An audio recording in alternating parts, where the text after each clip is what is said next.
इंदापूरमधील प्रतिबंधित मांगूर माशांवर पोलिसांची मोठी कारवाई. 6 टन मांगूर मासे आणि आयशर टेम्पोसह 19,20,000चा मुद्देमाल जप्त. इंदापूर तालुक्यातील शहा गावात प्रतिबंधित मांगूर माशांची अवैध वाहतूक उघडकीस आणत इंदापूर पोलिसांनी मोठी कारवाई केली आहे. या कारवाईत सुमारे 6 टन प्रतिबंधित मांगूर मासे आणि वाहतुकीसाठी वापरण्यात आलेला आयशर टेम्पो असा एकूण 19,20,000 रुपयांचा मुद्देमाल जप्त करण्यात आला. या प्रकरणी संबंधित दोघांविरुद्ध अन्न सुरक्षा व मानके अधिनियम, पर्यावरण संरक्षण अधिनियम तसेच भारतीय न्याय संहिता BNS अंतर्गत गुन्हा दाखल करण्यात आला आहे.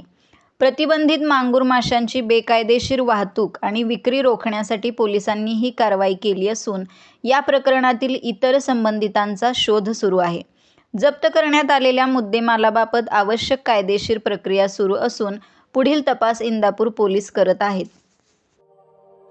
अशाच नवनवीन बातम्या पाहण्यासाठी बारामती वार्तापत्र चॅनलला लाईक करा, शेअर करा, सबस्क्राईब करा आणि बेल आयकॉन प्रेस करा.